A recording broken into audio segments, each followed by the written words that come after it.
اعوذ باللہ السمیع العلیم من الشیطان الرجیم رب اشرح لی صدری ویسر لی امری واحلل عقدۃ من لسانی یفقہوا قولی۔ حاضرین مجلس، احباب گرامی، دنیا میں توحید کے بعد اللہ کی طرف سے فرض کردہ سب سے بڑا فریضہ، ایمان کا سب سے بڑا رکن نماز ہے۔ خوش نصیب ہے وہ بندہ کہ جس کی نماز اچھی، اس کی باقی زندگی بھی اچھی۔ جو نماز میں فیل ہو گیا، دنیا میں بھی بربادی اور آخرت میں بھی تباہی۔ یہ بات کسی عام بندے کی نہیں ہے، اللہ الرحمن کی کتاب کا فیصلہ ہے۔ شک کرنے والے رب میں بھی شک کر لیتے ہیں، اور جنہوں نے ماننا ہو وہ نہ نظر آنے والے جراثیموں کو بھی مان لیتے ہیں۔ میرے رب کا بے نماز کے بارے میں جو فیصلہ ہے وہ بارہا آپ سن چکے ہیں۔ سورۃ الروم میں وَأَقِیمُوا الصَّلَاةَ وَلَا تَکُونُوا مِنَ الْمُشْرِکِینَ، نماز نہ پڑھنے والا اللہ کے فیصلے کے مطابق مشرک ہے، مانے یا نہ مانے ایک وقت آئے گا ماننا پڑے گا۔ ہادی و مرسل، صادق و امین، صادق و مصدوق، صاحب وحی محمد الرسول صلی اللہ علیہ وسلم کے فیصلے کے مطابق نماز نہ پڑھنے والا کافر ہے، یہ کسی تکفیری کا فتویٰ نہیں ہے، بلکہ اس ہستی کا فیصلہ ہے جسے رحمت للعالمین کہتے ہیں۔ یہی فیصلہ میرے نبی کے یاروں کا، اہل بیت کا، اصحاب رسول صلی اللہ علیہ وسلم کا، اور یہی انداز تھا، رائے تھی ائمہ اربعہ کی اور اولیاء اللہ کی۔ خیر، جو نماز نہیں پڑھتا اس کا تو یہ ہے، جو پڑھتا ہے اسے خود سے ضرور پوچھنا چاہیے کہ تو کیسی نماز پڑھ رہا ہے۔ لوگوں کی باتوں کی کوئی فکر نہیں، لوگ کیا کہتے ہیں۔ مجھے اپنی عاقبت کی فکر ہونی چاہیے، کیونکہ قرآن مجید نے قطعی فیصلہ دیا ہے۔ اَرَأَیْتَ الَّذِی یُکَذِّبُ بِالدِّینِ، آپ نے جزا اور بدلے کو، اجر اور ثواب کو، دین اور شریعت کو جھٹلانے والا شخص دیکھا ہے؟ میں جواب میں یہی کہوں گا کہ پتہ نہیں میں نے دیکھا ہے کہ نہیں دیکھا۔ کوئی خوبیاں بیان ہو جائیں، کوئی اس کے وصف بیان ہو جائیں، کوئی علامت ہو جائے، گمشدگی کا اعلان کرتے ہیں تو لوگ بتاتے ہیں ایسا جوتا ہے، ایسے کپڑے ہیں، اس طرح کی یہ نشانی ہے۔ اللہ تعالیٰ فرماتے ہیں فَذَلِكَ الَّذِی يَدُعُّ الْيَتِيمَ، جس کی سوسائٹی میں یتیم دھکے کھائے اور وہ دھکے دینے کا باعث بنے،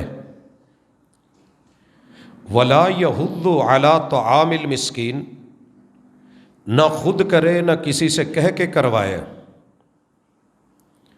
یہ باتیں کر کے آگے چل کے اللہ تعالیٰ فرماتے ہیں فَوَيْلٌ لِّلْمُصَلِّينَ، بربادی ہے، تباہی ہے، ویل کی وادی ہے، جہنم کے گڑھے ہیں نمازیوں کے لیے۔ جو نہیں پڑھتے ان کے لیے تو تھا جو تھا، جو پڑھتے ہیں ان کے لیے بھی بربادی ہے۔ اللہ اتنا اہم فریضہ ہے، سر انجام دے رہے ہیں، پھر کیوں کچھ نہ کرو؟ صرف اس آیت کے اس حصے کو، سورت کے اس حصے کو فَوَيْلٌ لِّلْمُصَلِّينَ، یہ دو لفظوں کو کم از کم جا کے کبھی تفسیر میں پڑھیے کہ نمازیوں کے لیے بربادی۔ جی،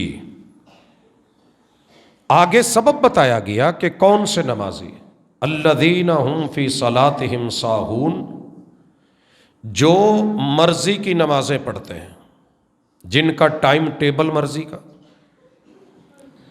جو یاد آیا تو پڑھ لی، بھول گئی رہ گئی اللہ کی سپرد، من کیا تو پڑھ لی، نہیں کیا تو چھوڑ دی۔ ہم ایسے ڈھیر سارے نمازی ہیں، جو نہیں پڑھتے وہ تو انکاری ہیں ہی، جو پڑھتے ہیں انہوں نے کبھی پتہ کرا ہی نہیں کہ شریعت کا ٹائم ٹیبل کیا ہے۔ بچوں کا انہیں پتہ ہے، ٹھیک اسکول اتنے بجے لگتا ہے، اسمبلی اتنے بجے ہوتی ہے، پہلا پیریڈ اتنے بجے سٹارٹ ہوتا ہے، انگلش کے پیریڈ کی یہ ٹائمنگ ہے، لاسٹ پیریڈ اتنے کا ہے، بریک اتنے ٹائم پہ ہے، اور پھر جب چھٹی ہونی ہوتی ہے اس کا بھی پتہ ہے، اور اس ٹائم پہ جا کے کھڑے ہوتے ہیں۔ نہ من مرضی سے کوئی بچے کو چھوڑ کے آتا ہے کہ میرا بچہ میری مرضی، میری فیس میری سوچ، میں اپنی مرضی کے مطابق اسے ایوننگ میں چھوڑ دوں، مارننگ میں چھوڑوں، میں اپنا حساب دیکھوں گا۔ لیکن اللہ کے ساتھ واحد مذاق بنایا ہے جب رب نے کہا ہے ان الصلاۃ کانت علی المؤمنین کتابا موقوتا، تمہاری نماز کا کیلنڈر ہے، ٹائم مقرر ہے، وقت اور توقیت ہے، ابتدا و انتہا ہے، دونوں بتائی گئی ہیں، افضل بتایا گیا ہے۔ جبریل امین نے پڑھ کے دکھائی ہیں، محمد رسول صلی اللہ علیہ وسلم نے ٹائم ٹیبل سارا حساب بتایا ہے، اور نشانیاں بھی آفاقی رکھی ہیں کہ فجر کب ہے، جب فجر طلوع ہو گھڑی ہے یا نہیں۔ کبھی عادت بنائیے، دیکھیے فجر کب طلوع ہوتی ہے۔ ظہر جب آپ کا سایہ سورج سر سے آئے اور ڈھلے تھوڑا سا، ظہر سٹارٹ ہے، اور جب آپ کی باڈی کا سایہ زوال کے سائے کو نکال کے باقی جتنا ایک مثل بچے، ظہر کا ٹائم ہے، ختم ہو گیا ہے، اب عصر سٹارٹ ہے۔ سورج غروب ہو جائے مغرب ہے، شفق لالی غائب ہو جائے آپ کے لیے عشاء کا ٹائم ہے، لیٹ کر سکتے ہو اس نماز کو، بہتر ہے، لیکن ساری نمازیں اول وقت میں پڑھی جائیں تو افضل ہے، مگر ہم نے مرضی کی ٹائمنگ میں بھی۔ نماز کے پڑھنا کیسے ہے وہ بھی ہماری مرضی پہ چلی گئی، اندر کیا مٹیریل ڈالنا ہے وہ بھی مرضی پہ چلا گیا۔ ہم نے ایک گاہک جتنے بھی محبوب کو، دین کو، قرآن کو، شریعت کو اہمیت نہیں دی، ایک مہمان جتنی بھی، مہمان بھی آئے تو 10 دفعہ پوچھ لیتے ہیں چائے میں چینی کتنی چلے گی، پتی کیسی لوگ ہے۔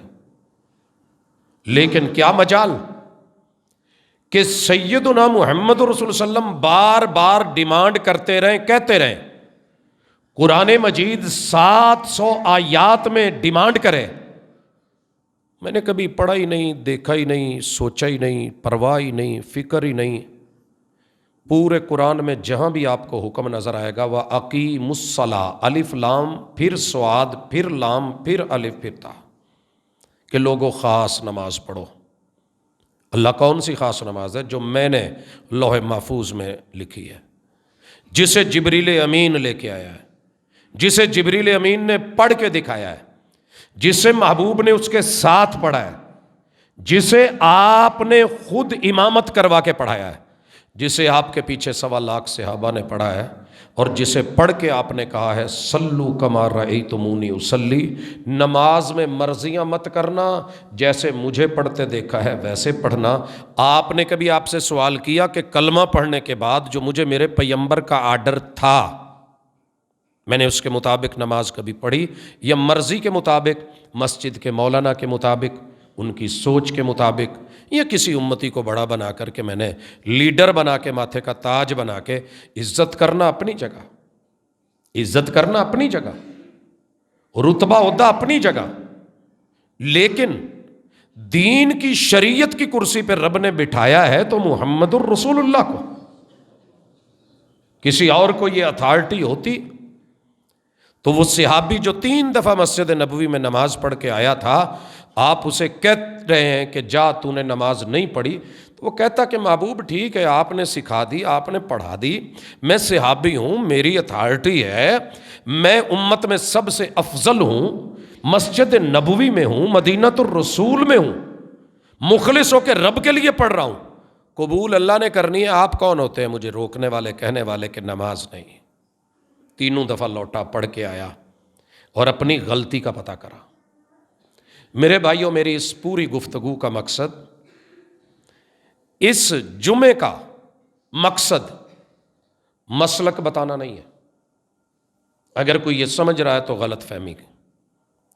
میرا مقصد یہ ہے کہ میں خود سے سوال کروں، کبھی پوچھا میں نے کیا میری نماز وہ والی نماز ہے جو محمد الرسول صلی اللہ علیہ وسلم نے پڑھ کے کہا تھا ایسی پڑھو؟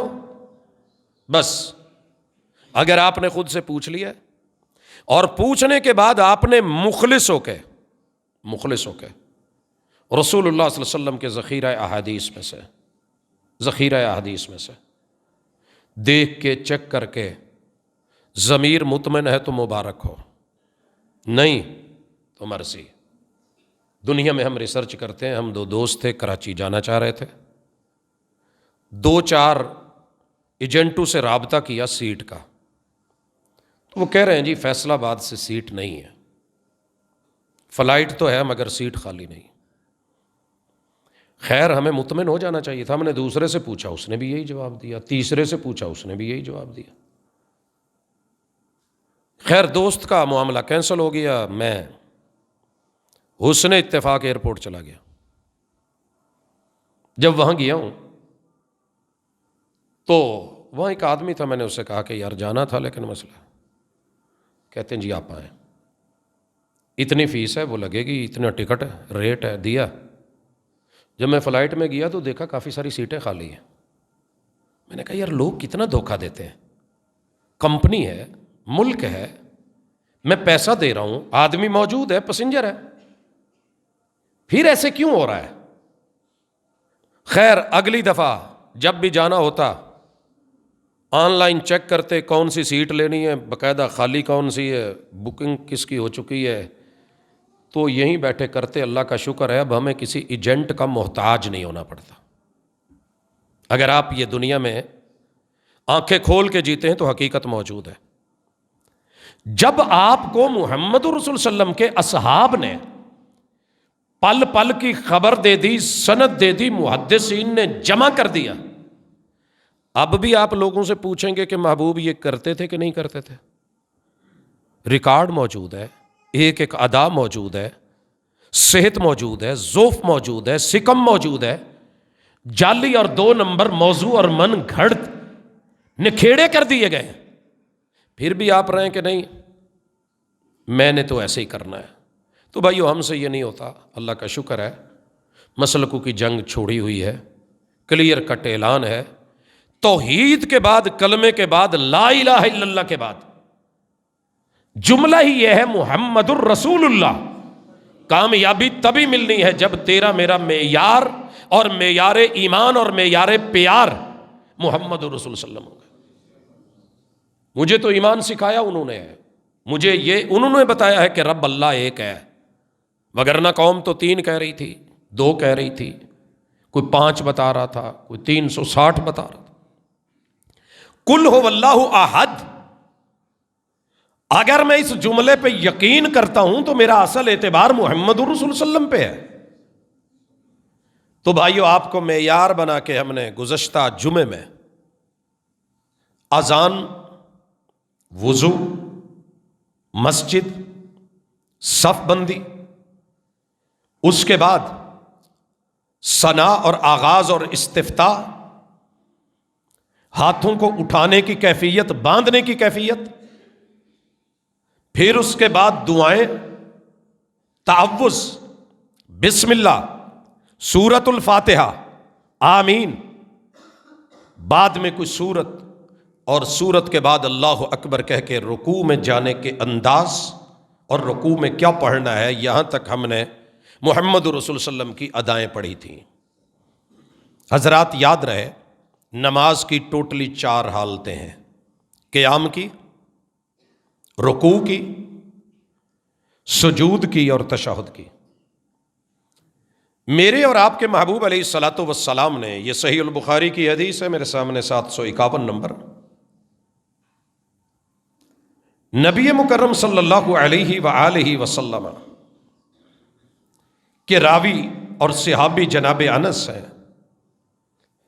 فرماتے ہیں رسول اللہ صلی اللہ علیہ وسلم نے کہا، جو لوگ نماز میں اوپر دیکھتے ہیں، دیکھیے نا ایک سوچ ہے، وضو کر کے میرا اللہ اوپر ہے ایسے کرنا، نماز میں اللہ تو بڑا غفور الرحیم ہے معاف کر دے، تڑپ کے من میں کہنا، سوچنا، بظاہر تو بڑا اچھا لگتا ہے، معقول بھی لگتا ہے کہ یار میری نظریں اوپر ہیں۔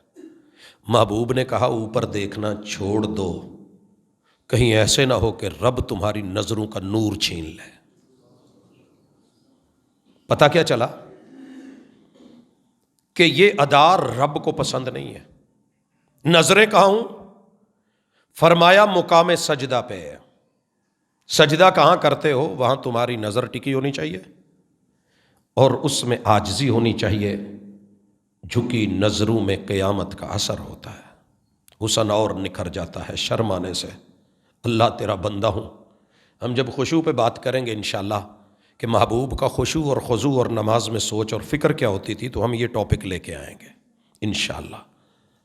آج ہم بات کر رہے ہیں کہ پہلی کنڈیشن میں نے قیام میں نظریں کہاں رکھنی ہے؟ سجدے کی جگہ متعین کر لیں جو آپ کی سجدے کی جگہ ہے، آپ کی نظریں وہاں ٹکی ہوں بلا وجہ۔ ہماری جو عادت ہے مسجد کے سارے ڈیزائن بھی چیک کر لیتے ہیں، سپیکر بھی گن لیتے ہیں اور بھی بہت کچھ دیکھ لیتے ہیں، سامنے کوئی ہلکی پھلکی تو گنجائش ملتی ہے۔ میں ایک روایت ابھی صحیح البخاری کی اس سے پیچھے ہے کہ رسول اللہ صلی اللہ علیہ وسلم خاموش نماز میں بھی کچھ پڑھتے تھے، تو صحابہ کہتے ہیں جی پڑھتے تھے۔ وہی وہ تو چپ تھے، آپ بھی چپ ہیں، پتہ کیسے لگا؟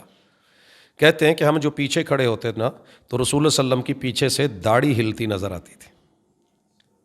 سمجھ گئے؟ کچھ سمجھ آیا؟ نظر تو سجدے میں ہے، میں تو یوں دیکھ رہا ہوں، اب میرے سامنے والا، آپ نے کبھی یہاں کھڑے ہو کر کے نماز پڑھی ہو جب حافظ قرآن تراویح پڑھاتا ہے اور ایک آیت ختم ہوتی ہے نا تو نئی آیت کو لیتا ہے تو اس کے کندھے سانس جب لے رہا ہوتا ہے، بھر کے اس نے چلنا ہوتا ہے تو کندھے کبھی چیک کیجئے گا، پیچھے آئیے کھڑے ہوں، نظر سجدے پہ ہی رکھیں، لیکن آپ کو فیل ہوگا نظر سجدے پہ رہے، پھر منتہائے بصر جہاں تک جاتی ہے یہ ایک الگ بات ہے۔ میں دیکھ تو بالکل سامنے رہا ہوں، قرآن مجید یہاں میری نظر ایسے ہے، لیکن اگر مجھ سے آگے کو ہل رہا ہے، دائیں کو ہل رہا ہے، بائیں محسوس ہوتا ہے، وہ محسوس ہونا اپنی جگہ، آبزرویشن اپنی جگہ، لیکن چونکہ دین سیکھا جا رہا تھا، پڑھنے کا سیکھنے کا ماحول تھا، تو صحابہ نے آپ کی داڑھی کی حرکت سے بھی اندازہ لگا لیا کہ آپ خاموش نماز میں قرات کرتے تھے، پڑھتے تھے۔ اور جہاں مسئلہ بنا یہی صحیح بخاری کی حدیث ہے، رسول اللہ صلی اللہ علیہ وسلم کے صحابی کہتے ہیں محبوب آپ تکبیر کے اور قرات کے درمیان جو کچھ دیر چپ رہتے ہیں، ماذا تقول فی سکوتک، آپ اپنی چپ میں کیا کہتے ہیں؟ کہا تو جا سکتا تھا نا کہ میں چپ ہوں بھائی، اب آپ جو چپ کر کے بیٹھے ہوں، بچہ آ کے پوچھے آپ کیا بول رہے ہیں، بیگم پوچھے کیا سوچ رہے ہیں، برا تو لگتا ہے؟ وہ بھائی میں چپ بیٹھا ہوں، چپ بھی نہیں بیٹھنے دیتے۔ محبوب کہہ سکتے تھے میں تو چپ ہوں، لیکن اداؤں پہ اور سیکھنے والوں پہ صدقے جاؤں۔ کہنے لگے ماذا تقول فی سکوتک، یہ جو آپ چپ رہتے ہیں اللہ اکبر کہہ کے اور الحمد پڑھنے سے پہلے، قرات فاتحہ سے پہلے آپ کیا کہتے ہیں، پڑھتے کیا ہیں؟ پتہ یہ چلا کہ خاموشی میں بھی پڑھتا جا سکتا ہے اور وہ خاموشی کے خلاف نہیں ہے۔ پھر آپ نے کوئی ایک لفظ نہیں بولا، کہا اللہم باعد بینی و بین خطایای۔ یہ وہ دعا ہے جو محبوب علیہ الصلوۃ والسلام سے پوچھی گئی اور آپ نے بتایا کہ میں یہ پڑھتا ہوں۔ تو رسول اللہ صلی اللہ علیہ وسلم کے صحابہ سیکھنے میں، لینے میں وہ ایک ذوق رکھتے تھے، وہ ذوق پیدا کریں کہ مجھے بھی وہ ملے، آپ کی خاموشی میں کیا ہے وہ بھی ملے۔ اور صحابہ نے الحمدللہ دلوا دیا، رب نے بلوا دیا، محبوب نے کہہ دیا اور سکھا دیا اور ہم تک پہنچ گیا۔ کبھی من کرے نا تو یہ دعا بھی سیکھ کہ محبوب کی خاموشی کی دعا تھی، اللہم باعد بینی و بین خطایا کما باعدت بین المشرق والمغرب ونقنی من الخطایا کما ینقی الثوب الابیض من الدنس۔ پڑھیے کبھی، اور پھر تصور کیجئے اللہ مجھے میرے گناہوں سے اتنا دور کر دے، اتنا دور کر دے جیسے مشرق اور مغرب کبھی نہیں ملے، میری گناہ سے ملاقات ہی نہ ہو۔ بھائیو بندہ نا کمزور ہے، گناہ کے مواقع سے ملاقات ہو جائے تو بچنا بڑا مشکل ہوتا ہے، گرد پڑ ہی جاتی ہے، مٹی آ ہی جاتی ہے، ساتھ میں کوئی سگریٹ پی رہا ہو تو دھواں آ ہی جاتا ہے، سمیل آپ میں بھی فیل ہونے لگتی ہے، تو گناہ بھی اپنا اثر رکھتے ہیں۔ اسی لیے 99 مار کے جب 100 مار کے عالم کے پاس پہنچا تھا تو کہا تھا سب سے پہلے جگہ بدل، جگہ بدل، ان الصلاۃ تنہا عن الفحشاء والمنکر، ساری جگہیں چھوڑ کے پاکیزہ جگہ پہ آ، جگہ بدل دل بدلے گا۔ یہ ہے نماز۔ نظر کہاں رکھنی ہے؟ سجدے والی جگہ۔ رکوع میں آپ گئے ہیں، نظر کہاں رکھیں؟ بڑے سارے لوگوں نے کہا پاؤں میں بھی کہہ سکتا ہوں پاؤں میں، لیکن مجھے کوئی ایسی روایت نہیں ملی۔ محمد رسول صلی اللہ علیہ وسلم کا جب آرڈر موجود ہے، میں نے نظر سجدے والی جگہ پہ رکھنی ہے اور حالت رکوع میں بھی رکھنی ہے، اور آپ ذرا رکھ کے دیکھیں آپ کی گردن اور کمر دونوں برابر ہو جائیں گے۔ جب گردن اور کمر برابر ہو جائیں تو پھر ذرا اپنی نظر کو سجدے والی جگہ پہ رکھ کے دیکھیں، نہ پڑے تو مجھے کہنا، میں قدموں میں کیوں لے کے جاؤں؟ اگر یہ بات تھی جس ہستی نے سجدے کی جگہ بتائی تھی وہ مجھے کہہ دیتے کہ آپ قدموں میں رکھیں۔ شیخ سدیس حافظہ اللہ تعالی، امام کعبہ، امام الحرمین، جب سورت قریش پڑھتے ہیں نا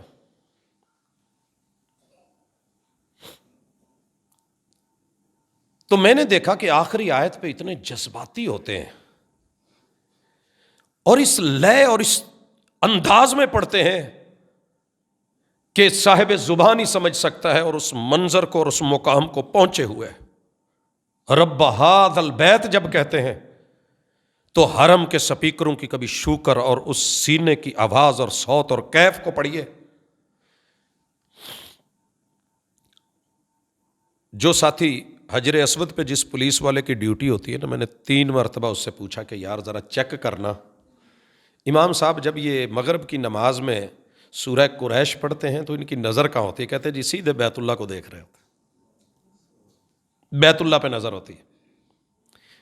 وہ پروفیسر تھے ام القریٰ میں، ہم طالب علم تھے، مدینہ یونیورسٹی سے کبھی آنا ہوتا، ملاقات ہوئی تو ہم نے پوچھا کہ حکم تو سجدے کی جگہ پہ ہے، کہتے ہیں اس میں کوئی شک نہیں، حکم سجدے کی جگہ پہ ہے، میں نے کبھی جان بوجھ کے نہیں کیا، وہیں رکھتا ہوں، لیکن پتہ نہیں کیوں اس وقت نظر اٹھتی ہے اور گڑ جاتی ہے، لوٹاتا ہوں، کوشش کرتا ہوں۔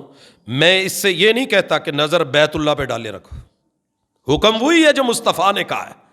یارو ہستی دیکھو، اتھارٹی دیکھو، مقام، رتبہ، مرتبہ دیکھو، اعزاز دیکھو، پوری لائف گزر گئی قرآن پڑھتے پڑھاتے حرمین میں، لیکن جب یہ کہا کہ آپ نظر بیت اللہ پہ، تو کہہ سکتے تھے میری مرضی، مجھے اچھا لگتا ہے، کہتے نہیں حکم وہی ہے، وہاں پہ رکھیے۔ میری یا کسی امتی کی بات اتھارٹی نہیں ہو سکتی۔ حضرات سجدے میں نظر کہاں لے کے جانی ہے؟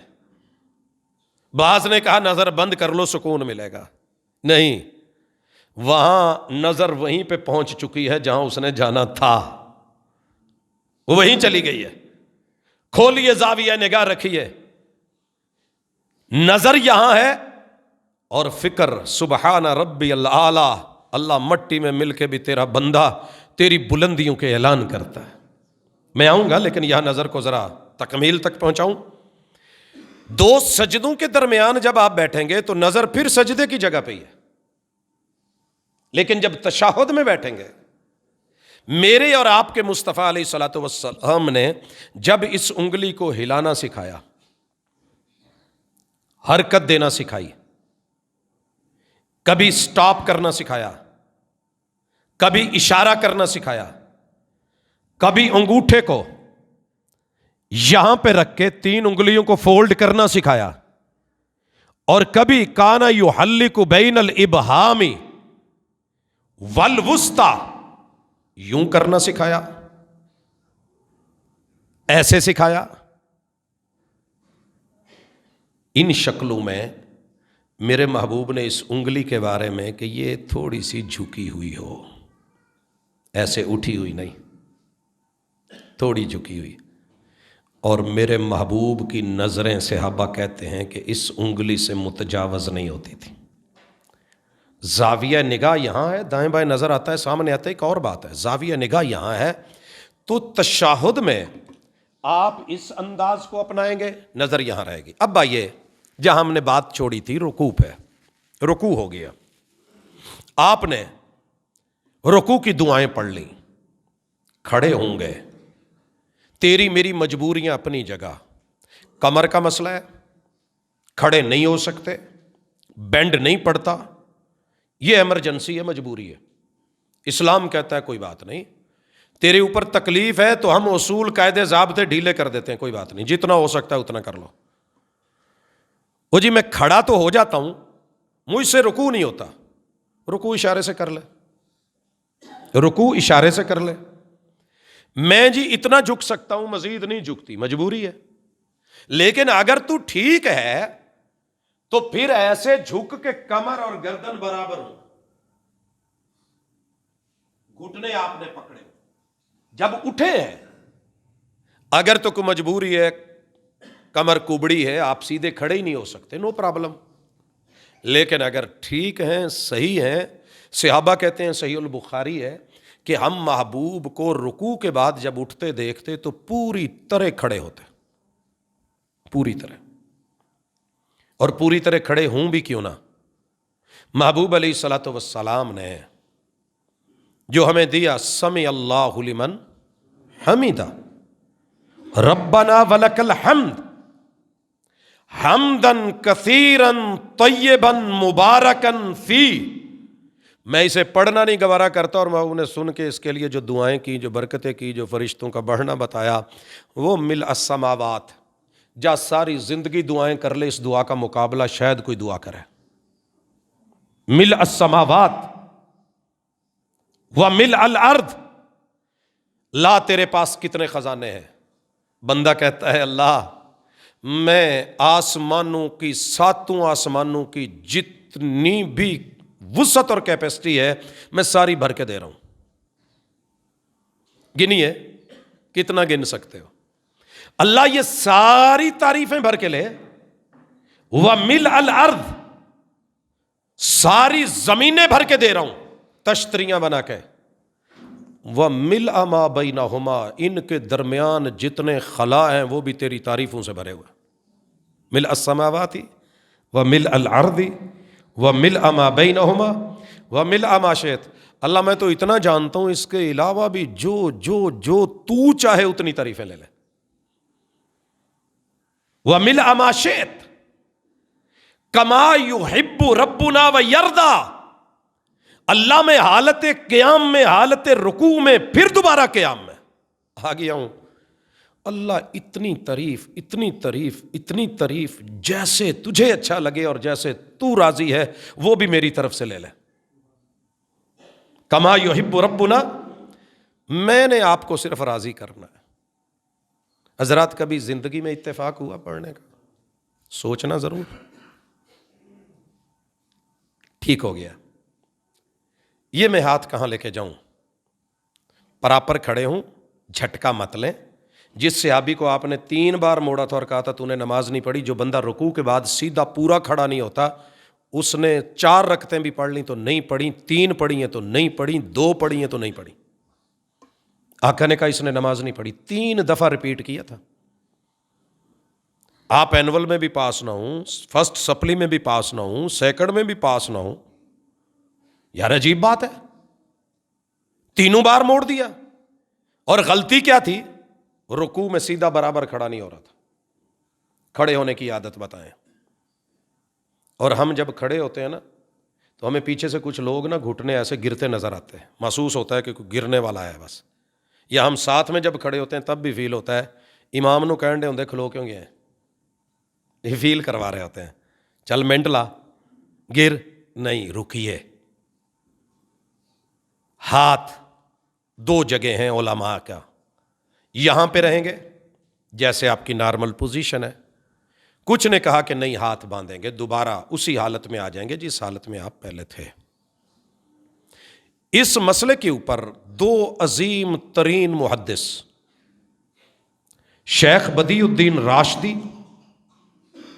سعید آباد سندھ میں، ان کی لائبریری آج بھی موجود ہے، ان کے بھائی پیر بدیع الدین راشدی اور ان کے بھائی پیر محب اللہ راشدی رحمۃ اللہ علیہما چوٹی کے عالم اور پائے کے عالم تھے۔ پیر بدیع الدین راشدی کا موقف تھا کہ ہاتھ رکوع کے بعد کھڑے ہو کے باندھے جائیں گے اور پھر جو پڑھنا ہے پڑھیں۔ پیر محب اللہ راشدی رحمۃ اللہ علیہ کہتے تھے کہ نہیں ہاتھ چھوڑے جائیں گے۔ روایت ایک ہے، موقف دو ہیں، کبھی چھوڑ لیں کبھی باندھ لیں، نہیں کوئی ایک۔ کیا صحیح ہے؟ رسول اللہ صلی اللہ علیہ وسلم کے ہاتھ جیسے رکوع سے پہلے ہوتے تھے بعد میں بھی ویسے ہی ہوتے تھے۔ پیر محب اللہ شاہ کا موقف تھا کہ جب ہم ہاتھ باندھے ہوئے ہیں رکوع سے پہلے، اللہ اکبر کہتے ہیں اور ہاتھ چھوڑتے ہیں تو ہمارے ہاتھ چھوٹے ہوئے ہوتے ہیں رکوع سے پہلے، پھر ہم جھکتے ہیں اور رکوع کی طرف جاتے ہیں، لہٰذا ہاتھ چھوٹے ہونے چاہیے، ارسال الیدین۔ اور راشدی صاحب کا موقف تھا چونکہ رکوع سے پہلے حالت قیام ہے اس میں بندھے ہوئے، اس لیے بعد میں بھی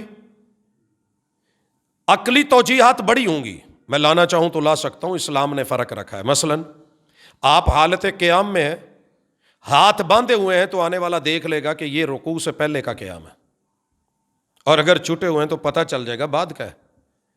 آپ بیٹھے ہوئے ہیں تو دو حالتیں ہیں، حالت سجدہ میں ہیں، آپ نے ابھی دوسرا سجدہ کرنا ہے، درمیان میں بیٹھے ہیں تو آپ کی یہ انگلی اٹھی ہوئی نہیں ہوگی۔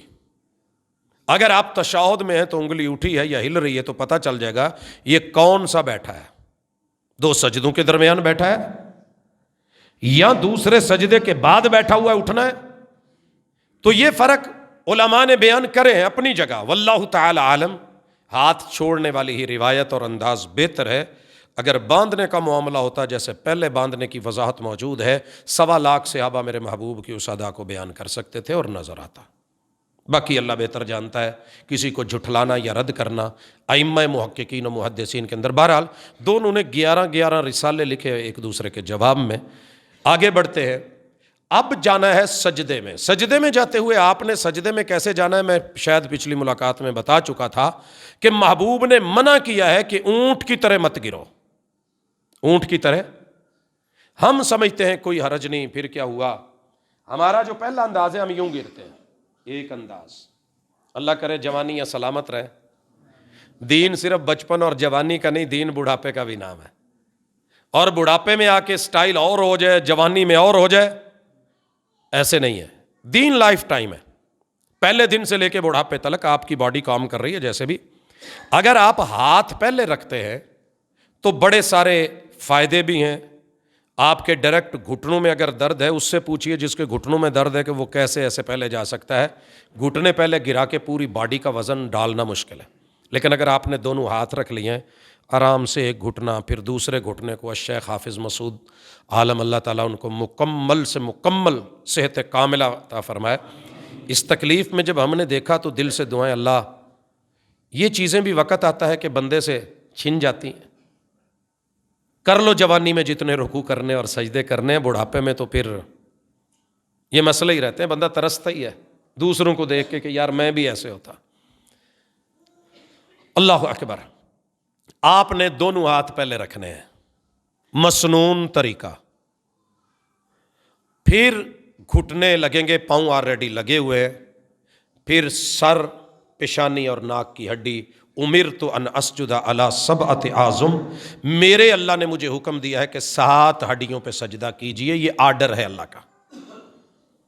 7 ہڈیوں پہ لگ گئیں، الحمدللہ۔ کیسے کرنا ہے؟ گرے اٹھے، ناک لگی، سر لگا، نہیں لگا، نہیں، جھٹکے نہیں ہے۔ پورے با کمال طریقے سے، تحمل سے، حوصلے سے پڑھیے۔ جو دعائیں آپ کو آتی ہیں سجدے کی ہیں، مسنون ہیں، ہمیں زیادہ تر سبحان ربی الاعلیٰ یاد ہے، امام صاحب کتنی مرتبہ پڑھتے ہیں اسی حساب سے ہمیں پڑھنی ہوگی۔ اگر جماعت میں الگ ہیں تو آپ کی مرضی ہے، تعداد کی تعین کی کوئی خاص حد نہیں ہے۔ اس کے بعد آپ اٹھیں گے۔ دوسرا طریقہ، پہلے گھٹنے، فرق اتنا ہے، حدیث میں منع ہے کہ اونٹ کی طرح نہیں گرنا۔ اونٹ کیسے گرتا ہے میں بڑا ڈیٹیل بتا چکا ہوں، اگر کوئی ساتھی نیا ہے تو اس کے لیے بات سمجھ کی ہوگی، جو پہلے سن چکے ہیں یاد دہانی ہوگی۔ وذکر فإن الذکریٰ تنفع المؤمنین، میں کسی مسلک سے ہٹ کر کے رسول صلی اللہ علیہ وسلم کی روایت افلا ينظرون إلى الإبل كيف خلقت اور اونٹ کے طریقے کو آپ کے سامنے رکھ رہا ہوں۔ جیسے اونٹ ذبح نہیں کیا جاتا، نہر کیا جاتا ہے، باقی جانور ذبح کیے جاتے ہیں، اونٹ نہر کیا جائے گا۔ نہر کیسے؟ بٹھا کے گردن لمبی ڈال کے قلے باندھ کے اتنے 5-7 رسے باندھ کے پھر چھری ماریں گے، یا سکھوں کی طرح تلوار پکڑ کے جیسے جانور کی اوپر سے بلی کرتے ہیں ویسے کریں گے؟ نہیں، میرے محبوب کی اپنی ادا ہے، لقد کان لکم فی رسول اللہ اسوۃ حسنہ۔ اونٹ کو کھڑا رکھو، گھٹنا باندھ دو، نہ اس کی نکیل کھینچو، نہ اس کی گردنیں باندھو، نہ اس کے دیگر پاؤں باندھو، نہ رسے نہ قلے۔ چونکہ نئے ہیں تو ڈرتے ہیں، جو اونٹوں میں رہتا ہے وہ جانتا ہے۔ آپ نے کلپ دیکھے ہوں گے، ایک آدمی ہے بھرے باڑے کے اندر 20 اونٹ، ایک 5 منٹ نہیں لگتے نہر کر کے وہ جاتا رہتا ہے، چھری تیز ہو۔ آپ نے اس کا گھٹنا بایاں باندھنا ہے، اور اس کا گھٹنا اگلے حصے میں ہوتا ہے، پچھلی ٹانگوں میں اس کے ہاتھ ہوتے ہیں۔ اللہ نے اسے عجیب بنا دیا ہے، گھٹنے آگے ہیں اور اس کی پاور اٹھتے ہوئے اسی پہ لگ رہی ہوتی ہے۔ اور دلیل، ہاتھوں نے ہمیشہ آگے فولڈ ہونا ہوتا ہے، ہاتھ پیچھے فولڈ ہو ہی نہیں سکتا، ہاتھ نے آگے فولڈ ہونا ہے۔ اونٹ کی پچھلی ٹانگوں کو دیکھیے گا، یوں فولڈ ہو رہی ہوتی ہیں، چیک کر لیجئے گا۔ اور جب ہم اس کا اگلا گھٹنا باندھتے تھے تو وہ اگلی ٹانگیں اس کی یوں فولڈ ہوتی ہیں، تو ہم رسی یہاں باندھ دیتے ہیں۔ کھڑا کر کے دیکھ لیجئے گا، بٹھا کے دیکھ لیجئے گا۔ تو اونٹ پہلے کیا کرتا ہے؟ اگلے حصے کو پھینکتا ہے اور اس کے گھٹنے آگے ہیں۔ میرے گھٹنے اللہ نے پیچھے رکھے ہیں، مجھے منع کر دیا، میں گھٹنا نہیں پھینکوں گا، ہاتھ رکھوں گا۔ اونٹ پہلے ہاتھ نہیں رکھتا۔ فرق اتنا ہے، بات اگر سمجھ آ جائے تو میرا فہم کوئی کسی پہ فوقیت نہیں رکھتا، میری آبزرویشن ہے، میں نے ڈھونڈا ہے، میں نے پرکھا ہے، میں نے سنی سنائی پہ کام نہیں کرا۔ آپ کو اگر یقین نہ آئے تو چیک کر لیجئے گا۔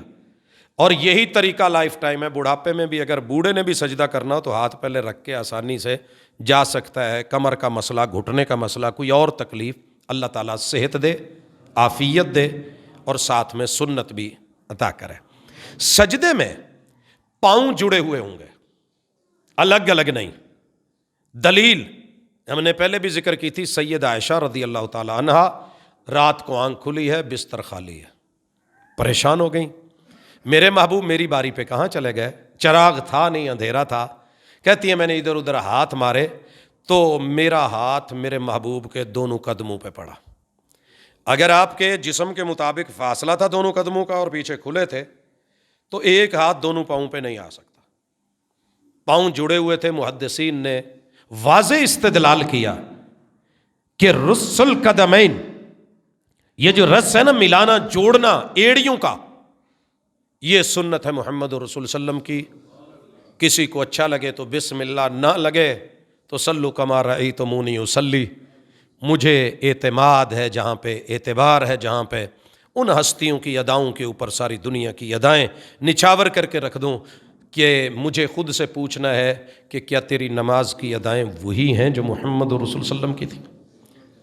سر اس کے بعد اللہ اکبر کہہ کے آپ نے اٹھنا ہے۔ تھوڑا سا اٹھ کے گر جائیں لیکن پہلے میرے ساتھ آئیں، ابھی سجدے میں ہیں۔ سجدے کی حالت میں گھٹنے ٹیکے ہوئے ہیں، ہاتھ رکھے ہوئے ہیں، نہ انگلیاں زیادہ کھلی ہیں نہ بالکل بند ہیں، قبلہ رخ ہیں۔ میرے ہاتھ ہونے کہاں چاہیے؟ فرمایا کہ یہ کھلے ہوئے ہوں، بازو ساتھ چپکے ہوئے نہ ہو، منع کیا گیا، ساتھ چپکے ہوئے نہ ہو۔ اور زمین پہ یوں بچھے ہوئے نہ ہوں کہ ان کے اوپر گرے ہوئے ہوں۔ لفظاً میرے محبوب نے بڑی غلط تشبیہ دے کے منع کیا، درندے اور کتے کی طرح سجدہ مت کرنا۔ چیک کر لیجئے گا نماز میں اس ہستی پہ قربان جاؤں جس ہستی نے منع کر دیا۔ باقی میرے ددیال کہا کرتے تھے، ننیال بھی کہا کرتے تھے، پت عورت دے سجدہ زمین نل چپک کے ہونا ہے۔ ہم بھی چپکتے رہے، کہتے رہے، کرواتے رہے۔ جب رسول صلی اللہ علیہ وسلم کا فرمان سنا اور منع کیا آپ نے، کتے کی طرح نہیں، درندے کی طرح نہیں، آپ چیک کر لیجئے یہ کیسے بیٹھتے ہیں، ان کے جسم کے ساتھ چپکے ہوتے ہیں۔ یار اللہ معاف کرے، میں اپنی فقاہت میں اور اپنی سمجھ میں اپنی بہن کو، بیوی کو، بیٹی کو، بہو کو، ماں کو ایک درندے اور کتے سے تشبیہ تو دلوا لی، لیکن میں نے کہا نہیں جی، اگر اس نے سجدہ مردوں کی طرح کیا نا تو پھر اس کے وجود کا وہ پوزیشن صحیح نظر نہیں آتی، تو اچھا نہیں لگتا، زمین سے چپک کے کرے سجدہ۔ وہ بھائی پوزیشن میں اس میں کیا ہے؟ عورت قیام کی پوزیشن میں بھی اگر نیت خراب ہو تو قیام کی پوزیشن میں کوئی حرج ہے؟ پھر آپ رکوع بھی چینج کر دینا، وہ بھی پوزیشن۔ یار وہ اللہ کے حضور کھڑی ہوئی ہے، ساری دنیا سے منقطع ہو کے، خواہشات کو دبا کے، اللہ اکبر کہہ کے رب کے حضور رکوع میں جھکی ہے۔ آپ کیا سوچ رہے ہیں؟ وہ جی حالت سجدہ میں وہ اچھی نہیں لگے گی، وہ چادروں میں لپٹی ہوئی ہے، وہ کپڑوں میں ہے، وہ لباس میں ہے، وہ سیپریٹ ہے، وہ اپنی الگ جگہ پہ ہے۔ تو آپ صرف اس لیے خود ساختہ 1.25 لاکھ صحابہ کے ذہن میں یہ بات نہ آئی، محمد رسول اللہ صلی اللہ علیہ وسلم پہ وحی نہ اتر سکی؟ تیرے رب کو جو حیا کی ردا کی چادروں میں ہے اسے نہیں پتا چلا کہ عورت کا یہ فرق بتانا ہے، جس نے کہا تھا یا ایھا النبی کل ازواجک و بناتک و نساء المؤمنین یدنین علیہن من جلابیبہن۔ اللہ نہیں کہہ سکتے تھے کہ حالت سجدہ میں بالکل ایسے چپک جانا؟ ڈھونڈ کے تھک گیا، مجھے کوئی روایت نہیں ملی، اقوال ہیں امتیوں کے۔ تو سجدہ عورت بھی برابر کرے گی، پراپر کرے گی، گھٹنے یہ والے حصے پورے اٹھے ہوئے ہوں گے، بازو ہاتھ رکھے ہوئے ہوں گے، جسم کے ساتھ ٹچ نہیں کریں گے، زمین کے ساتھ چپک کے اپنا سینہ زمین پہ نہیں پھینکیں گے۔ دنیا فرق کرتی ہے تو کرے، اس کی سوچ ہے، اس کی آزادی ہے، مگر میں نے جس کے ہاتھ پہ ہاتھ رکھ کے کلمہ پڑھ کے جس کو دل دیا ہے، اس دل کا ادا کا تقاضا ہے صلو کما رأیتمونی اصلی۔ اتنا بڑا اہم فرق تھا۔ اس وقت تو عورتیں پڑھتی بھی مسجد میں نماز تھیں، کہہ سکتے تھے آپ کو پتہ ہے نا، مسجدوں میں سے بھی روکا جاتا ہے، وہ بھائی مسجد میں لے کے نہیں آنا، دنیا کے ہر گوشے میں لے جاؤ، موت کے کنویں پہ لے جاؤ، سرکس پہ لے جاؤ، وہ جی کیا حرج ہے، ہم ساتھ ہی ہے نا، چلو فیملی جا رہی ہے، یار میں کام پہ ہوں، کوئی بات نہیں، وہاں پہ سیکیورٹی تو ہوتی ہے، فلاں جگہ چلے جاؤ، فلاں جگہ چلے جاؤ۔ اللہ کے گھر میں آنے لگا، نہیں، وہاں خدشہ ہے، مولوی بڑا خطرناک ہے، اور جتنے داڑھیوں والے آئے ہیں یہ پتہ نہیں اپنی داڑھیں اور دانت تیز کر کے لائیں، کیا ہو جائے گا؟ رب کے لیے معاف کر دیں یار، جانے دیں، بس کر دیں، انا اور ضد چھوڑ دیں۔ لا تمنعوا مع اللہ المساجد، اللہ کی بندیاں رب کے گھر میں آنا چاہتی ہوں، کون ہو جو ڈنڈے سوٹے پکڑ کے بیٹھے ہو؟ کہاں سے لائے ہو یہ آرڈر؟ خیر، دوسرے سجدے کے درمیان بیٹھنے کے 2 طریقے ہیں۔ آپ کا بایاں پاؤں بچھا ہوا ہے، اس پہ آپ بیٹھیں گے، ممبر پہ ذرا بیٹھنا شاید مشکل ہو، میں دکھا دیتا، آپ یہاں پہ ایسے بیٹھتے ہیں، پہلا طریقہ، اور ہاتھ یوں ہے، پاؤں بچھا ہوا ہے۔ دوسرا انداز، رسول اللہ صلی اللہ علیہ وسلم یوں بھی بیٹھے ہیں، سنن نسائی میں ہے، دونوں پاؤں کھڑے ہیں اور ایسے بھی بیٹھے ہیں۔ اگر کوئی مسئلہ ہے، کوئی پرابلم ہے، کوئی جگہ کی قلت ہے یا کوئی تکلیف بھی ہوتی ہے تو یہ سٹائل بھی رسول اللہ صلی اللہ علیہ وسلم سے موجود ہے، مل سکتا ہے، دیکھ سکتے ہیں، سمجھ سکتے ہیں، ملے گا، میسر ہے۔ اور یہاں آپ پڑھیں گے رب اغفر لی، رب اغفر لی 2 مرتبہ، یاد کر لو، رب اغفر لی، رب اغفر لی۔ دنیا نہیں پڑھتی، چپ رہتی ہے، رہے۔ میں نے بتایا تھا ایک بڑے پڑھے لکھے اسکالر کا فون میسج، سر ہمیں تو اس بات کا پتہ ہی نہیں، جب میں نے حوالے بھیجے میں نے کہا سر پڑھ لیں تھوڑا، تو کہتے ہیں اپنی ہی کمی ہے کہ پڑھ نہیں سکے، وگرنہ سامان تو موجود تھا۔ مجھے کسی نے بتایا تو مجھے لگا کوئی نیا مسئلہ بتا رہا ہے، مگر یہ تو 1400 سال پرانا مسئلہ تھا۔ 1444 برس ہجرت کو اور نماز فرض ہوئے تو یار عجیب بات ہے کہ ہمیں آج بھی نیا لگ رہا ہے، پڑھا میں نے نہیں ہوتا اور فتویٰ آ جاتا ہے کہ نیا ہے۔ نہیں، نیا نہیں ہے، پرانا ہے، آپ ٹچ نہیں تھے۔ اس کے بعد تسلی سے دوسرے سجدے کے بعد بھی آپ بیٹھیں گے، تسلی سے بیٹھیں گے حتیٰ کہ ہر عضو اپنی جگہ پہ آ جائے۔ اب دوسری رکعت کے لیے اٹھیے، پھر ویسے آئیے، جب 2 رکعتیں ہو جائیں تو درمیان میں تشہد بیٹھا جائے گا۔ درمیان میں تشہد پڑھنا کیا ہے؟ التحیات للہ والصلوات والطیبات۔ کہاں تک پڑھنا ہے؟ اشہد ان لا الہ الا اللہ واشہد ان محمد رسول۔ اگر آپ آگے درود پڑھنا چاہتے ہیں تو پڑھ سکتے ہیں، امام نے اگر پڑھا ہے، وقفہ دیا ہے، ٹائم لمبا ہے۔ اگر نہیں تو پھر تو ظاہر ہے جتنا امام پڑھے گا آپ اتنے۔ آپ اکیلے ہیں تو پڑھ سکتے ہیں۔ دلیل کیف الوتر برکعۃ واحدہ، امام نسائی اپنی سنن میں لے کے آئے ہیں کہ رسول صلی اللہ علیہ وسلم نے درمیان والے تشہد میں درود پاک پڑھا۔ اب آپ سے کوئی کام ایک دفعہ ثابت ہو جائے تو اس میں جواز ہوتا ہے، جواز ہوتا ہے۔ حج آپ نے کوئی 10 مرتبہ تو نہیں کیا، وہ تو ہم 100 مرتبہ بھی کر لیتے ہیں، حالانکہ آپ نے لائف میں ایک بار کیا ہے، فرضیت تھی، سنت میں اس کا جواز 1 مرتبہ مل گیا۔ مزید کر سکتے ہیں جی، گنجائش رکھتے ہیں، لیکن یہاں کوئی وہ نہیں جی یہ نہیں پڑھنا چاہیے، بس وہ وہیں پہ چلو تیری مرضی وہیں پہ رکھ۔ دوسری رکعت میں اٹھتے ہوئے آپ علیہ الصلاۃ والسلام نے اٹھنا کیسے ہے؟ ہاتھ ہیں، گھٹنوں پہ وزن ڈال کے نہیں، اوپر اٹھنا ہے۔ آپ علیہ الصلاۃ والسلام نے رفع یدیہ، پھر ہاتھ اٹھائے ہیں، پھر رفع الیدین کیا ہے۔ اذا قام من الرکعۃ الثانیہ، جب بھی دوسری رکعت سے اٹھے۔ اور یہاں یہ بات یاد کر لیں، آپ نماز مغرب میں آئے، 1 رکعت آپ کی نکل گئی، اصل تو یہ ہے برابر ہوں، جب امام دوسری رکعت میں اٹھے گا آپ بھی کریں گے۔ آپ آئے دوسری رکعت میں اور تشہد کے بعد امام صاحب اٹھے، باقی لوگوں کی دوسری ہے وہ تو ہاتھ اٹھائیں گے، آپ کیا کریں گے؟ آپ نہیں اٹھائیں گے، آپ کی پہلی ہے، آپ کی پہلی ہے۔ جب آپ کی دوسری ہوگی پھر کیجئے گا، یہی معاملہ ذہن میں رکھیے گا۔ رسول اللہ صلی اللہ علیہ وسلم کی نماز کی طریقت، شریعت بڑی جچی تلی ناپی ہوئی اصول، قاعدے اور ضابطے کے ساتھ ہے۔ پھر آپ تیسری رکعت پڑھیں گے اگر 3 رکعت والی نماز ہے، چوتھی رکعت پڑھیں گے 4 رکعت والی نماز ہے، تشہد میں بیٹھیں گے تو آپ نے بیٹھتے ہی کان اذا تشہد، لفظ یاد رکھیے گا، اس کا معنی یہ نہیں ہے کہ جب آپ شہادت پہ آتے تھے تو تب انگلی ہلاتے یا اٹھاتے تھے۔ کان اذا تشہد، جو ہی تشہد شروع کرتے آخر دم تک میرے محبوب کی انگلی کی انگوٹھے کے ساتھ 2 حالتیں ہوتی تھیں۔ پہلی 53 کی، یہ میں پھر بتا دوں، 53 یہ 3 انگلیاں 9 تک اکائی گنتی ہیں، 1 سے 9 تلک۔ یہاں پہ 10 آ جائے گا تو پتہ چلے گا یہ اس وقت کتنی ہے، 20۔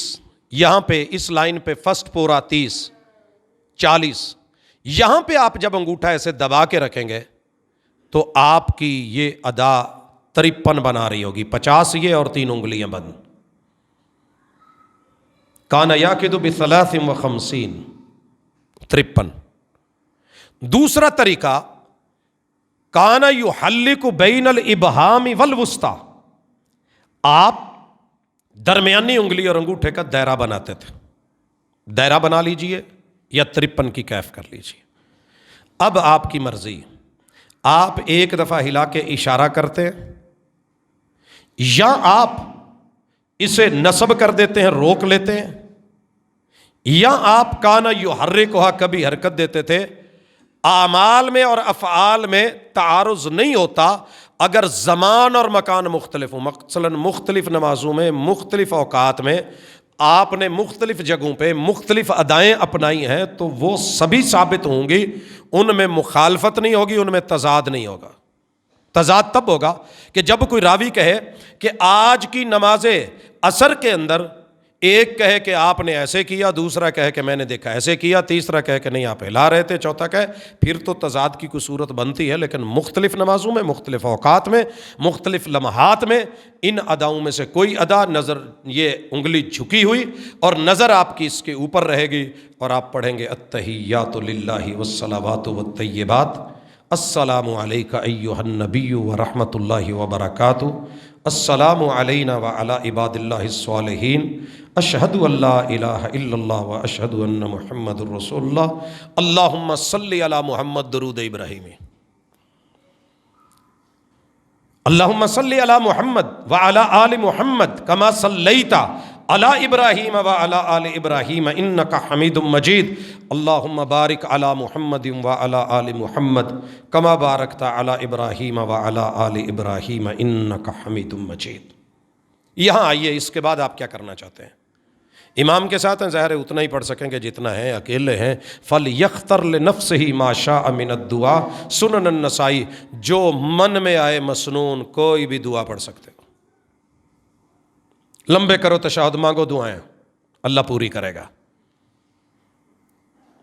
باقی ہمارے ہاں جو مسنون یا معروف دعائیں لکھی ہوئی ہیں، ربنا آتنا فی الدنیا رب اجعلنی مقیم الصلاۃ، اللہم انی ظلمت نفسی، یہ بھی اپنی جگہ، لیکن 4 چیزوں سے پناہ، اللہم انی اعوذ بک من عذاب القبر واعوذ بک من عذاب جہنم واعوذ بک من فتنۃ المحیا والممات واعوذ بک من فتنۃ المسیح الدجال۔ ترتیب مختلف روایت میں اپنی جگہ، لیکن فتنہ مسیح الدجال زندگی اور موت کے فتنے سے، کسی کے پیدا ہونے سے یا کسی کے مر جانے سے، جیسے جنازے میں آپ کہتے تھے اللہم لا تضلنا بعدا، اللہ اس کے جانے کے بعد ہمیں گمراہ نہ کر دینا، ہمیں کسی آزمائش میں نہ ڈال دینا۔ بڑی بڑی آزمائشیں لوگوں کی زندگی اور موت میں بن جاتی ہیں، اللہ جہنم کی آگ سے اور قبر کے عذاب سے، ان سے بھی بچانا۔ تو امام ابن حزم رحمہ اللہ لکھتے ہیں، چونکہ آپ نے تعوذوا کہ لفظ آرڈر ہے اور امر جو ہے یہ وجوب کے لیے ہوتا ہے، لہٰذا کوئی اور دعا پڑھے نہ پڑھے، یہ دعا آپ نے ضروری پڑھنی ہے۔ تو یوں اس کے بعد جب آپ کی یہ دعائیں ہو جائیں تو پھر آپ رائٹ سائڈ پہ کہیں گے السلام علیکم ورحمۃ اللہ۔ خیر میں 5 طریقے بھی ذکر کر چکا ہوں، یہاں پھر وضاحت کر دوں۔ جو معروف چلتا ہے اس کے ہٹ کے مت کیجئے گا، قوم لڑ پڑتی ہے۔ کہتے ہیں کہ مولوی صاحب نے نئے مسئلے بتا دیے ہیں تو پرانے ہی۔ جب جنازہ پڑھتے ہیں نا سعودیہ میں جا کے، تو وہاں جا کے کہتے ہیں کہ یار اسی اتنے ویکھیا بوڑھی دا جنازہ دی وہ 4 پائی اور طرح ہوندی ہے۔ اب دیکھا دیکھی ہمارے ہاں بھی مسجدوں میں شروع ہو گئی ہے، مرد کی اور طرح کی ہوتی ہے۔ ہم نے کہا ٹھیک ہے، پہچان ہے۔ تو وہ کہتے ہیں کہ رجال کے اوپر ہے یا ایک آدمی ہے یا عورتیں ہیں، اس حساب سے اعلان ہوتا ہے، لوگ جنازہ پڑھتے ہیں۔ تو سلام پھیرتے ہوئے کہتے ہیں جی وہاں ایک ہی طرف سلام کہتے ہیں۔ میرے ساتھ ایک ساتھی کھڑا تھا، جب سلام پھیرا گیا تو اس نے ایسے کر لیا، اب کھڑا ہے کہ دوسری طرف سلام آئے گا تو میں یہ ایسے کروں گا اور پھر پھیروں گا، لیکن وہ ایسے ہوا نہیں کھڑا۔ میں نے کہا سلام پھیر لے، میرا ہاتھ پیچھے جھنجھوڑ دیا۔ یہ فکر مت رکھا کریں، تھوڑی سی نرمی رکھیں۔ ایک پٹھان تھے مسجد نبوی میں، باب السلام کے بالکل دروازے کے بیچ میں کھڑے ہو کے نماز شروع کر لی۔ میں نے کہا یار یہ لوگوں کے گزرنے کی جگہ ہے، کہیں سترے میں آ جا، آگے دیواریں ہیں، پلر ہیں۔ اس کو نماز شروع کرنے سے پہلے میں نے، لیکن اس نے جب چادر رکھی تو مجھے اندازہ ہو گیا یہ یہیں پڑے گا۔ خیر میں نے پیار سے کہا، اس نے نہیں مانی۔ شرطا آیا، اس نے پکڑا پیچھے سے اور اٹھا کے جہاں کھڑا کرنا، ظاہر ہے وہ راستہ تو نہیں بند ہونے دیتے۔ تو پتہ ہے کیا نماز میں کہتا، خبیث کا بچہ، جانے دیں، تھوڑی نرمی رکھیں۔ اللہ کے بندوں کے ساتھ اس طرح نہیں۔ حکم ہے، تیرے محبوب نے کہا ہے کہ جب نماز پڑھنے لگو تو سترے کی طرف کھڑے ہوں، یہ آپ کی ذمہ داری ہے سترا ڈھونڈنا۔ حضرت عمر رضی اللہ تعالیٰ یہاں سے پکڑا کرتے تھے جو سترے کی طرف کر کے نماز نہیں پڑھتا تھا۔ ہم نے تو مذاق بنا رکھا نا۔ صحابہ کہتے ہیں مغرب کی نماز اس سے پہلے جو 2 رکعتیں ہوتی ہیں نا، ویسے تو باقی گھر میں آ کے پڑھتے تھے، چونکہ اس میں ٹائم شارٹ ہوتا ہے تو ہم مسجد کے پلروں کو ڈھونڈتے تھے۔ اور حضرت عبداللہ ابن عمر تو اپنے شاگرد نافع کو کہتے تھے، نافع ہلی نہ بیٹھا رہیں، میں ذرا 2 رکعتاں پڑھنی ہے نا، میرا سترا ہی بن جا. اپنے اگلے کو کہہ دیں اگر اس نے جانا ہے تو وہ میرا پابند نہیں ہے سترا ہو، میرے پاس اور بڑی جگہ ہیں. لیکن اگر آپ نے اسے بتائے بغیر نماز شروع کر دی اور اسے کوئی ایمرجنسی ہے تو وہ اٹھ کے جا سکتا ہے. وہ آپ کے آگے سے گزرنا نہیں ہوگا، وہ انصراف ہے. انصراف منع نہیں، آگے سے مرور گزرنا منع ہے. رسول اللہ صلی اللہ علیہ وسلم کے سامنے سے آپ پہلی صف میں تھے، بھیڑ کا بچہ جو ہے نا وہ گزرا، تو جانور ہے اسے کیا پتا. آپ نے تو کہا ہے کہ انسان ہو تو اسے اشارے سے روکو، رک جائے تو بسم اللہ، نہیں رکتا تو پھر یہی ہاتھ پٹھا کر کے ادھر سٹ دو. فضربوہ فإنہ شیطان. جسے بتانے پہ اشارے پہ بھی سمجھ نہیں نہ آئی کہ یہ میں بندے اور رب کے اور سجدے کے درمیان سے گزر رہا ہوں، پھر یہ انسان نہیں ہے، شیطان ہے، اس کو ٹھوک دو. لیکن جماعت کے دوران نہیں. امام سترا ہوتا ہے سب کا. اگر کسی کا وضو کا کوئی مسئلہ بنا ہے، جانا چاہتا ہے، حرمین میں آپ نے کئی دفعہ دیکھا ہوگا کہ نماز کے دوران لوگ صفوں سے گزر رہے ہوتے، کئی بیچارے اتھے بھی ڈکن ڈے ہوں. بھائی جب حالت جماعت میں ہے تو نہیں روکیں، جانے دیں. رش ہے، لوگ ہیں، مسائل ہے. لیکن اگر آپ اکیلے ہیں، تنا ہے، تو محمد رسول اللہ صلی اللہ علیہ وسلم نے بکری کے بچے کو نہیں گزرنے دیا، خود چلے. نماز حرکتوں کا نام ہے، جس حرکتوں سے رب راضی ہوتا ہے. تو یہ آپ دائیں طرف السلام علیکم ورحمۃ اللہ، بائیں طرف السلام علیکم ورحمۃ اللہ. طریقے اور بھی ہیں، میں پہلے بتا چکا ہوں. اور پھر اللہ اکبر اللہ اکبر یہ آپ کہیں گے اور پتہ چل جائے گا. صحابہ کو پتہ چلتا تھا کہ جماعت سے صلاح پھر گیا ہے. اللہ میری نماز کو ویسا کر دے جیسے میرے محبوب کی نماز تھی.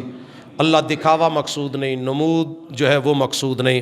اللہ ریا مقصود نہیں، کسی کو نیچا دکھانا مقصود نہیں، کسی کو رد کرنا، جھوٹا کہنا مقصود نہیں. اللہ تیری اور تیرے محبوب کی رضا چاہتے ہیں، راضی ہو جا اور ہماری نمازیں عادات ویسی کر دے. سبحانک اللہم و بحمدک، اشہد ان لا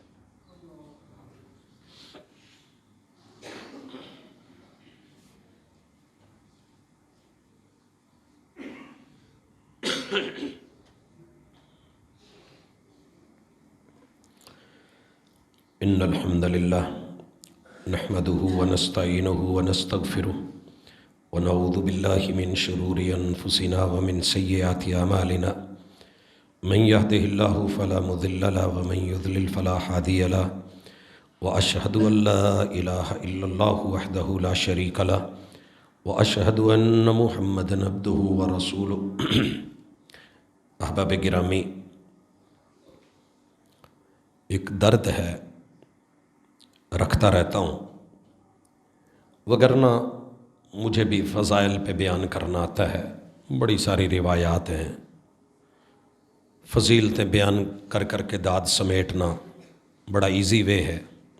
لیکن پراپر صحیح کوشش کر کے، اور وہ بھی کسی کو گرائے بغیر، تعصب سے ہٹ کے خالصتاً اللہ کے لیے مخلص ہو کے بات کرنا تھوڑی مشکل ہوتی ہے. الفاظ کو جامع دینے کی کوشش کرتا ہوں، لیکن پھر بھی کہیں کوئی کمی بیشی ہو جائے، کوئی برا فیل ہو، تو وہ پیشکش میں میری ذاتی غلطی ہوگی، کتاب و سنت کی غلطی نہیں. کہیں کچھ غلط بیان ہو جائے اور واقعتاً، تو زندگی میں بھی ہم انشاءاللہ رجوع کرنے کو تیار ہیں. مر جائیں تو قبر میں بھی ہمارا اس سے رجوع ہوگا، کیونکہ غلط بات اللہ اور اس کے رسول کے ذمے لگانا یہ میری ہمت نہیں ہے.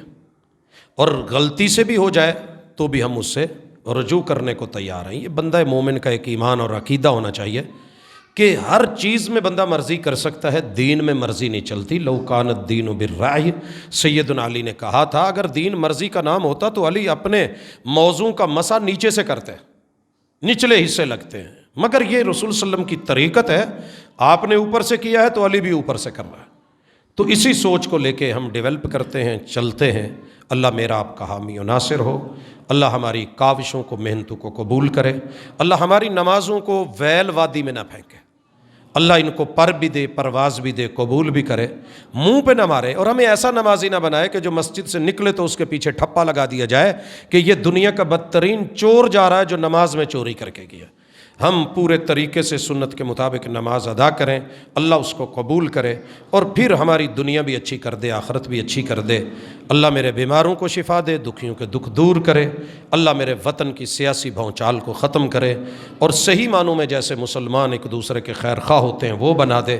ہماری زبانیں، لب و لہجے جو کہ بالکل بے باک ہو چکے ہیں، اللہ ان کو شرم و حیا کی لگام دے دے، بڑوں کی عزت و احترام دے دے۔